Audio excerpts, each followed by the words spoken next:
Hai, welcome back to my channel Zer Devan. Hari ini kembali bersama bundanya. Zer Devan akan membahas mual muntah pada hamil muda.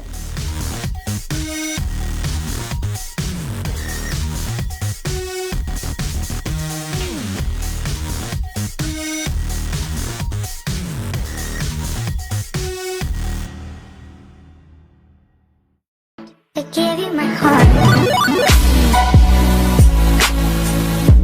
Terjadi mual muntah pada hamil muda terjadi karena ada beberapa faktor.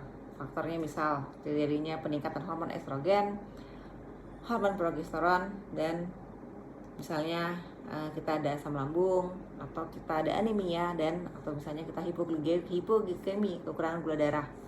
Hormon progesteron itu sama halnya dengan hormon progesteron pada saat kita mau mens. Hormon progesteron itu meningkat. Tahu sendiri ya ibu-ibu bagaimana kalau gejala kita mau mens. Kita suka mual, sakit kepala atau migrain, rahimnya membesar ya, jadi otot-otot rahim kita sendiri menegang, atau payudara kita kencang.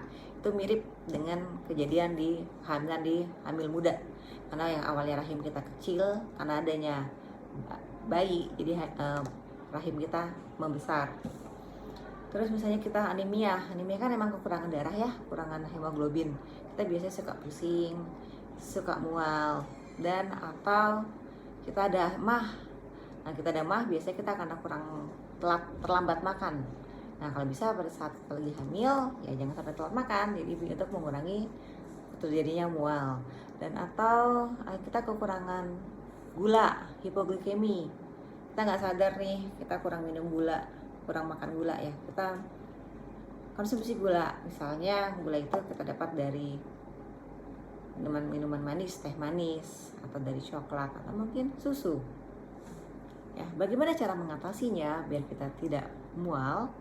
Bisa kita, misalnya kita mual nih makan nasi ya, kita nggak harus makan nasi. Karbonya bisa kita ganti dengan kentang goreng misalnya, supaya tahu jadi tidak muntah, atau makan roti. Nah, kita makan sedikit tapi sering, seperti itulah kalau ibu hamil. Karena setiap ibu hamil itu berbeda, ada yang mual, ada yang sama sekali tidak mual. Seperti saya, kayak anak saya 3, laki-laki semua, saya tidak mual sama sekali. Dan selain makan yang sedikit-sedikit tapi sering, ya kita coba kita minum vitamin B6. Biar vitamin B6 itu dapat mengurangi mual.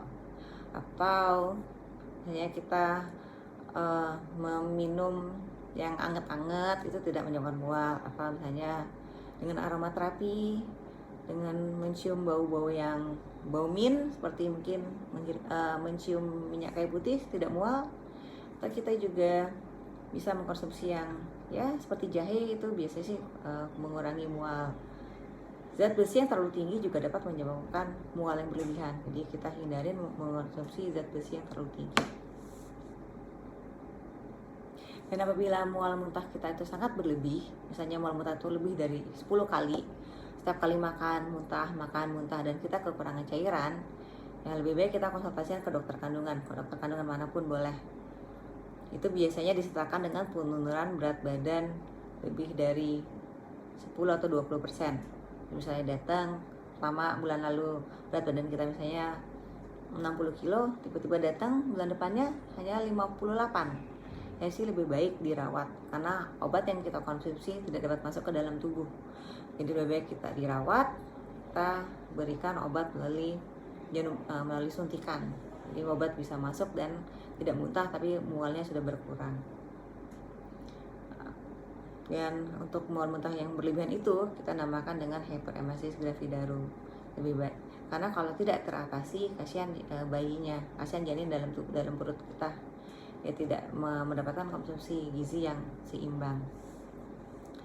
Apakah sudah jelas dengan cara mengatasi mual tadi?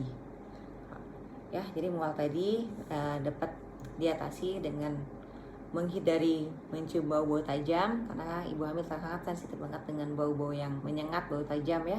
Misalnya seperti masak-masakan yang terlalu menyengat, seperti misalnya bau terasi. Atau terus kita juga menghindari dengan makanan yang mual. Misalnya kita mual dengan makan nasi, kita bisa ganti dengan kentang atau dengan roti. Atau kita bisa mencium dengan bau-bau yang agak segar, yang sedikit ya seperti daun mint atau minyak kayu putih, itu biasanya kita dapat menghindarkan mual.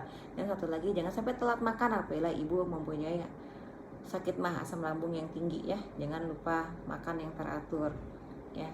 Selain itu juga kita bisa mengkonsumsi vitamin B6 yang rutin, sehari sekali cukup untuk menghindari mual. Kalau dengan ini juga masih mual, ya bisa kita tambahkan dengan obat anti mual itu sendiri, dikonsumsi sehari sekali. Baiklah, itu saja yang dapat saya sampaikan mengenai mual muntah pada ibu hamil muda. Jangan lupa di like, share, comment, and subscribe. Jangan lupa ditekan tombol loncengnya. Nantikan video-video saya selanjutnya mengenai kehamilan. Bye. Assalamualaikum warahmatullahi wabarakatuh.